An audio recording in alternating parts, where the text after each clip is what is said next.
Frank had more money than the mob. Matthews was the number one. He would have ruled the United States. He's literally fallen off the face of the earth. A lot of people looked up to Frank for probably all the wrong reasons. In my opinion, Frank Matthews was a much larger drug dealer than Frank Lucas.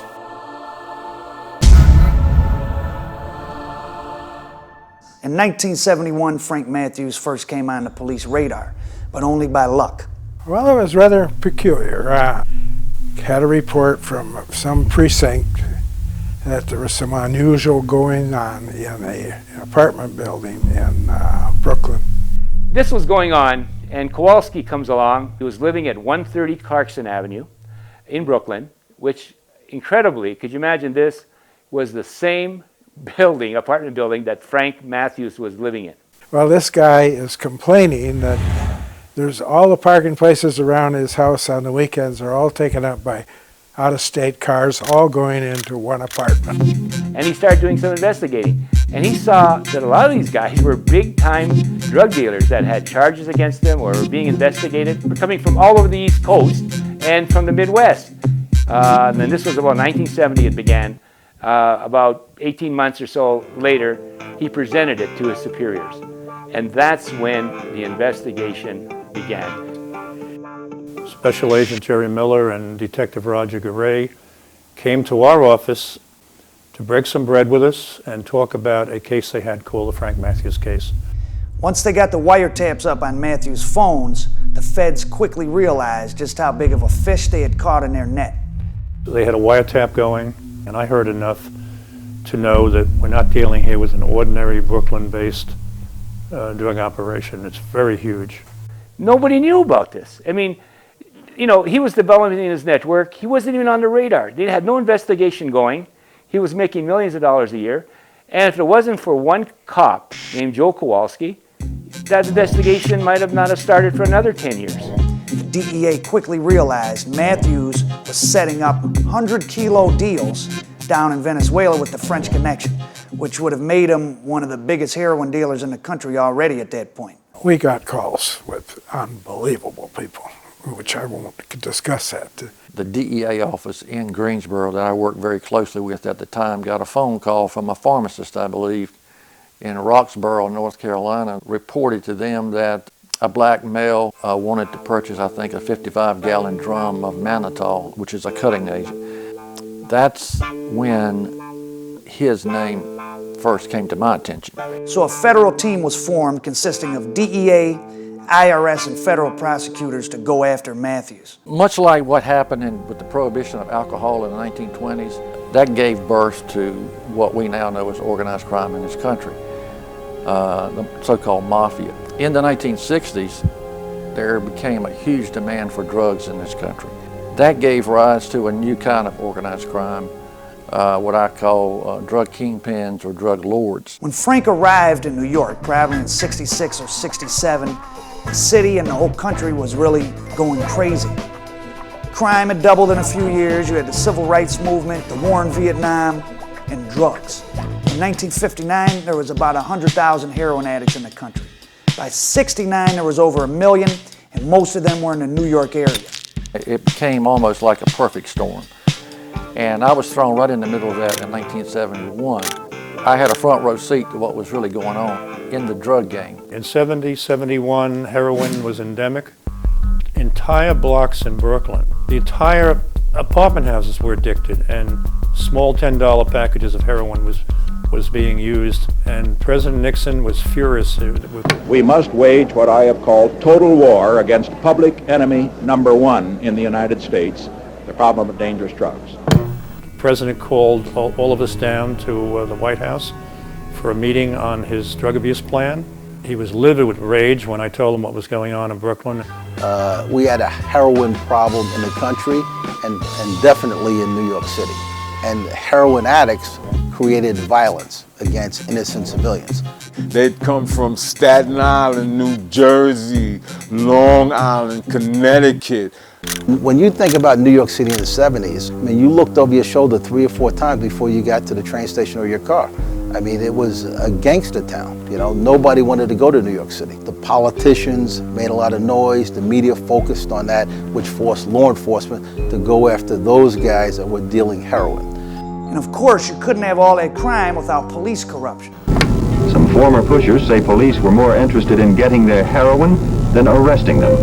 On one occasion, I was dealing drugs, and they came and took all my drugs and just let me go. Who's they? The police. 6 weeks ago in Harlem, Black Panthers seized large quantities of heroin from drug peddlers and poured it into the street. They refused to turn it over to police because they insisted police would only resell it to the pushers. It still took a little while before he was taken seriously. Let's face it, they couldn't believe that this black guy, was working in 21 states, with this huge network, and people were coming from all over the country to buy dope from him. In the 70s, the advent of civil rights, when African Americans were becoming more prominent in business, the drug dealers wanted to do the same thing. A study was done in the mid-60s on a single black and Spanish Harlem. They found that 33% of the population was addicted to heroin. 1/3 of all the men, women, and children.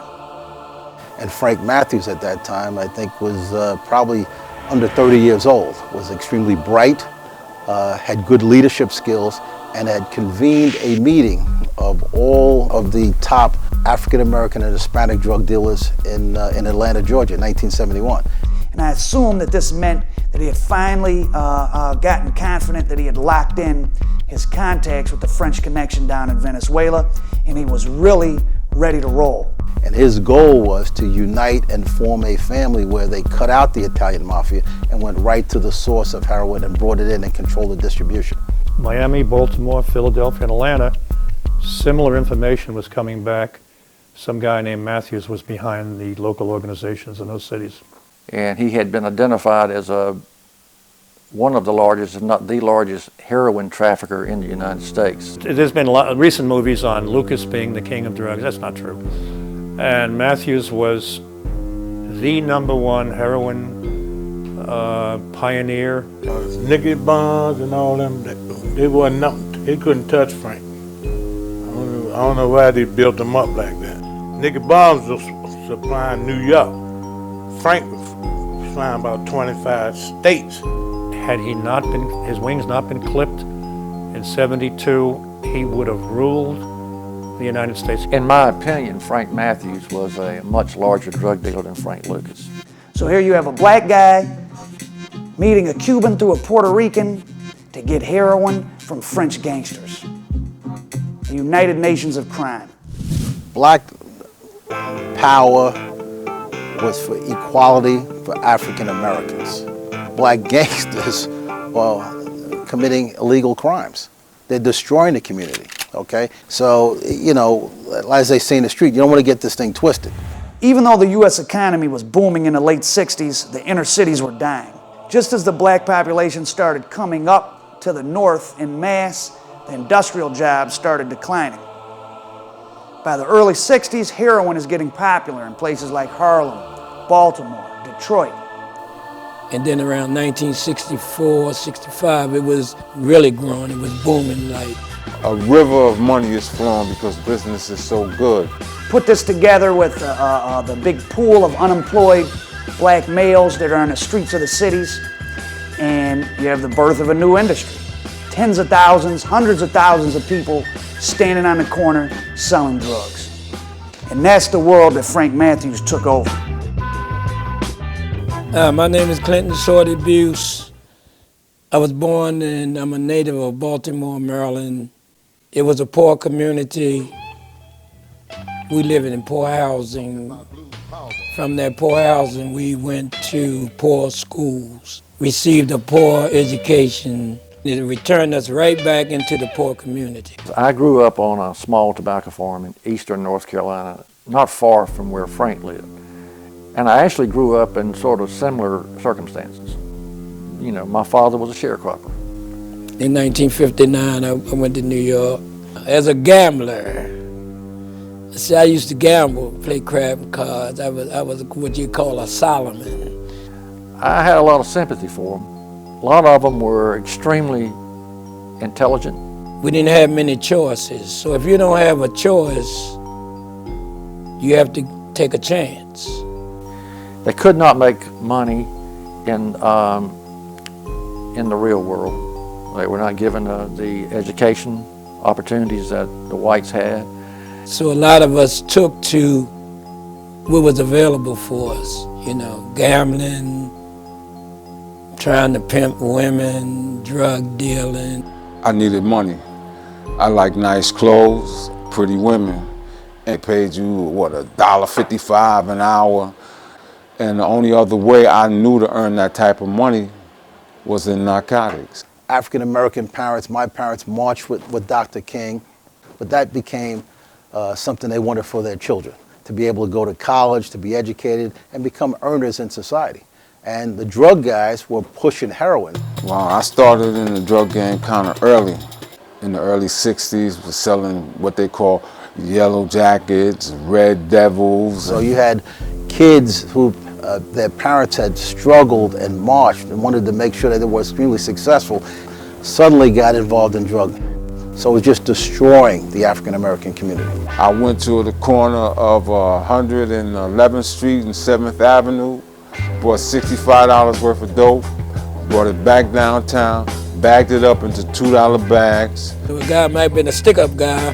He might stop sticking up and start selling drugs because he had a less chance of getting caught. Just started gravitating toward that way of life.